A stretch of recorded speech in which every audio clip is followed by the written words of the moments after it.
As you can see by this rain gauge, we got an abundance of rain.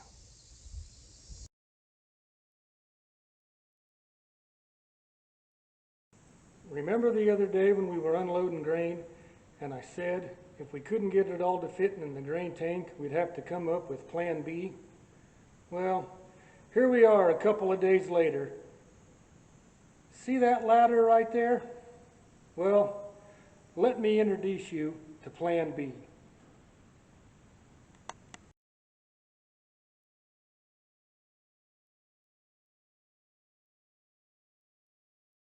Hey Gen X, catch! Got it!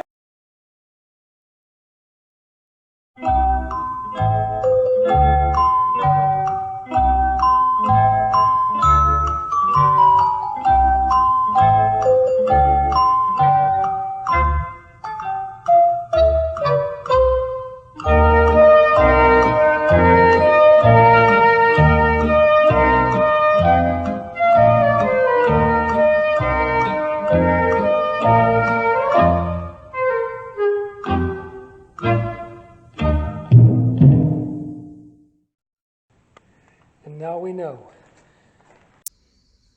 I'm driving one of our old Chevys this morning, but first I realized we've got to get some gas into this bad boy.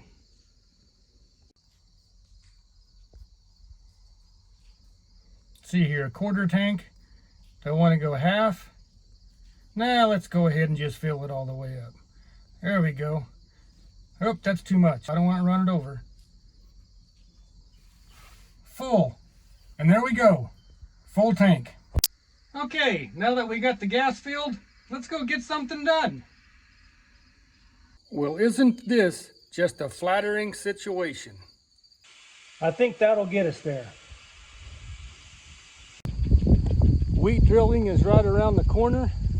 So today what we're going to do is get all of our equipment out in the shed and get it ready to go. Got to fuel everything up, pull the drill out and make sure it's set right. Everything but the seed. We'll probably get everything connected and ready to go, and then we'll just back things back into the shed until it's time, and then we can get after it.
We got to change one sprocket on each end.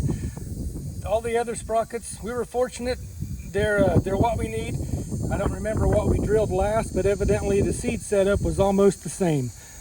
These sprockets are real simple to change. You see here, we just got a retaining ring, or excuse me, a retaining pin. Just flip that down. This sprocket pulls right off.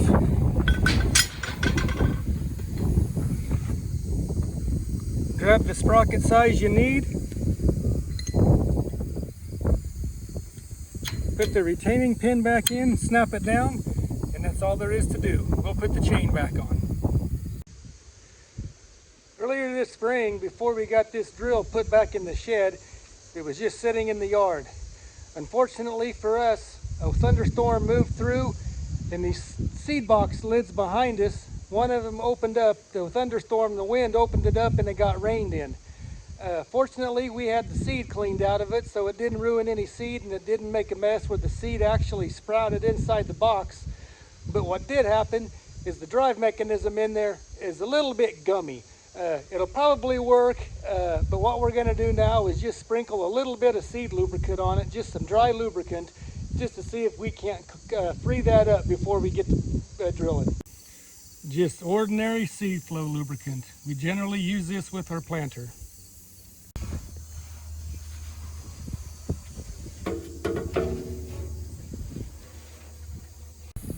Okay, after we got the lubricant sprinkled on each opener, I just turn this sprocket, and as you can see, I can effortlessly, you know what I mean, spin this with little effort, one hand. Before it was squeaking and making noise. I turned it, took a little more effort, but it just needed some lubrication. Much better now. We're good to go. We've got both the chains put on and tightened. All we need now is to use some of this WD-40 non-fling roller chain lubricant, get them lubed up, and we'll be ready to drill.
Not the newest, not the fanciest, not the shiniest, but they're both well maintained and they're both ready to go. I just thought of something I've been curious about for years. I'm going to try it. I've got my own diesel pump.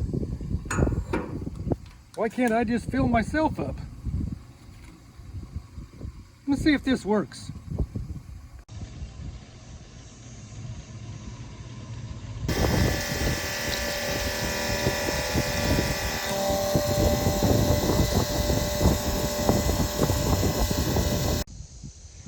Just as I suspected, it worked like a charm.